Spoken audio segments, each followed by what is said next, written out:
Good morning. Happy Thursday. So, Wealth Mastery starts today. Actually, Wealth Mastery Leadership starts today, and then tomorrow Wealth Mastery starts. I just can't pass up crewing all these Tony events. You know, I get to sit in my basement and look at these extraordinary speakers and serve others. It's wonderful. So I'm going to do this one too. So, what is critical mass? Wealth Mastery is about how to manage the money once you make it. I mean, UPW, you learn how to manage your state, you learn how to break through limiting beliefs, state with destiny, you set up your entire life strategy. Life Mastery is about relationships and health, and Wealth Mastery is about, okay, now that you make money, how do you do it? What do you do with it? How do you manage it? Business Mastery is about how to use your business in order to make money. So one of the first things we're going to learn about is what's called critical mass. Okay, so what is that? Well, critical mass is when the income from your investments becomes enough to pay for your basic living expenses.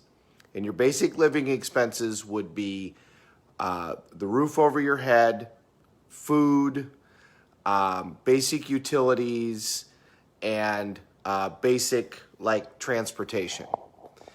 So first of all, if you sit down and calculate that number, a lot of times it's not as ridiculous a number as you would think. Depends on your situation. But number one, sometime take a look at what would that number be for just your basic living expenses. Housing, include insurance, because you got to have that. So housing, insurance, utilities, food, and vehicle. When you add up that number, most of the time, that's not that bad of a number.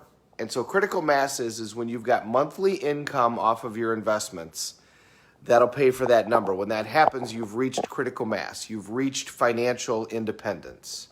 Because now, whatever happens with where you're working, you've got enough income in order to pay for the minimums, in order to pay for the basics. So how do you do that?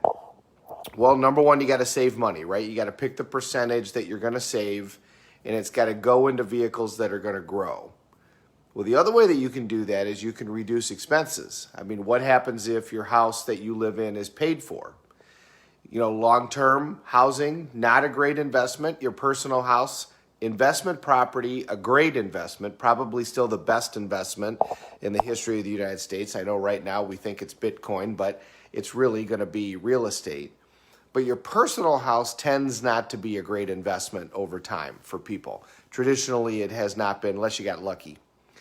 But you still got to have a place to live. And if the place that you're living in doesn't have any debt, it does make it a lot easier to ride out the storms. The significantly wealthy people that I know got themselves in a house where the debt on the house was pretty much taken care of, and didn't deal with car payments, which made it a lot easier to get to critical mass. Now, the other thing that you can do is have businesses or companies that pay for those things for you, and that comes from passive income. That's another way to get to critical mass. So if you're a good business person and you've got a company that does this and a company that does this and a company that does this, then that's a good way to develop critical mass.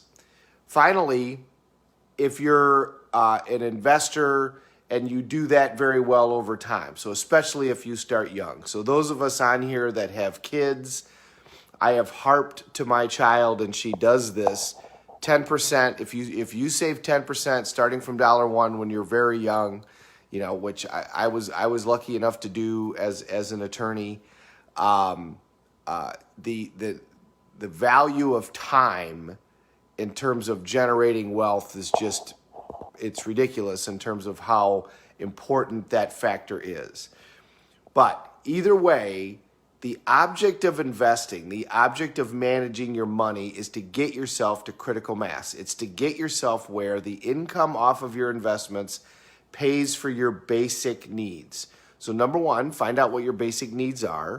Number two, okay, reduce them if you can, over time.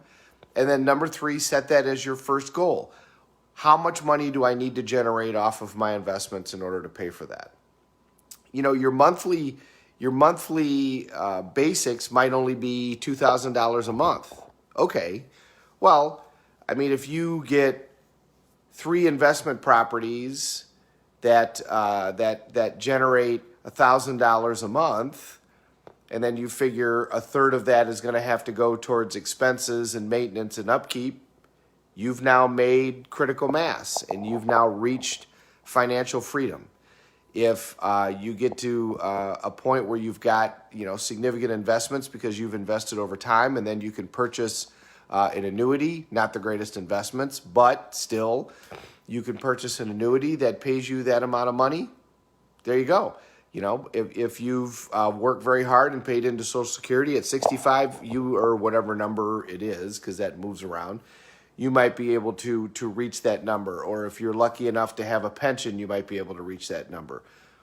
The point is to understand, remember, we've always got to know what our outcome is. What is it that we're trying to do? And if you understand that this is the initial object of saving is to reach this critical mass point, then you know what you're headed for. And if you know what you're headed for, then you're a lot more likely to get there.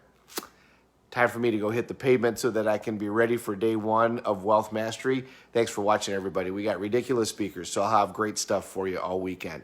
We're all in this together. Let's take care of each other.